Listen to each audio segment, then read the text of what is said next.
Det er den 9. december, så nu læser jeg kapitel 9. Det hedder Lille Blå. Midt i landsbyen står kvinder, mænd og børn og skutter sig i kulden i deres beskidte tøj. Molk har bedt dem alle om at samles. Ingen ved, hvad munken med de onde øjne vil, da han springer op på en træstup. Han stiger rasende rundt og råber: 2 piger var på bakken i nat. Giv dem til mig, ellers brænder Gud landsbyen ned. Alle kigger ned i jorden uden at turde sige noget, men til sidst træder Baldur frem. Sana er sikker på, at hendes far godt er klar over, hvem det er, Molk er på jagt efter. I nat blev vi vækket af et højt brag. Himlen blev blå. En drage fløj rundt om bakken, siger Baldur roligt. Mere ved vi ikke, og ingen har været deroppe i dag. Molk fastholder Baldurs blik og snærer: Jeg kan beskytte jer mod dragerne. Men så er det ikke nok med små stykker kalk. Indtil I giver mig de 2 piger, vil jeg have store kalkblokke til mit kirketårn i Klosterby. 500 blokke for hver pige. Folk kigger chokeret på hinanden.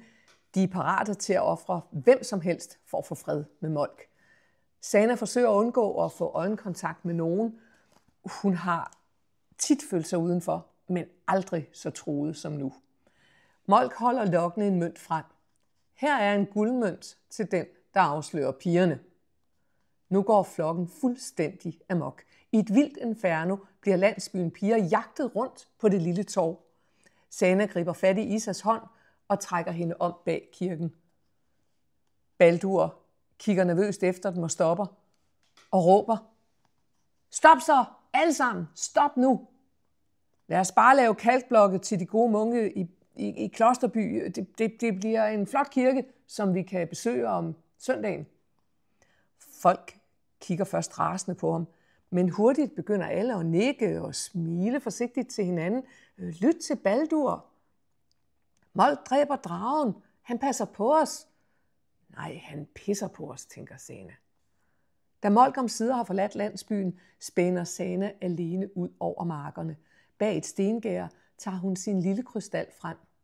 I solen glimter den med prikker, skygger og tåge som et uendeligt himmelrum. Krystallen er det smukkeste, hun nogensinde har set, og skal i al evighed være hendes hemmelighed. Prøv at se her en tegning, hvor Sana sidder med krystallen.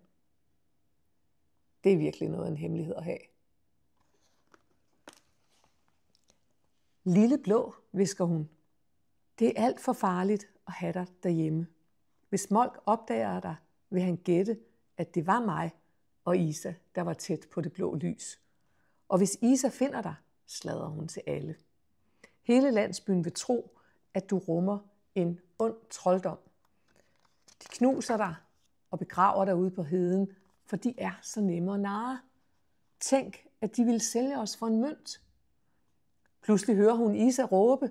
Hurtigt putter hun krystallen ned i en strømpe og gemmer den dybt nede i stengærdet. Pas godt på dig selv herude. Hvor har du været, spørger Isa surt, da de mødes foran minen.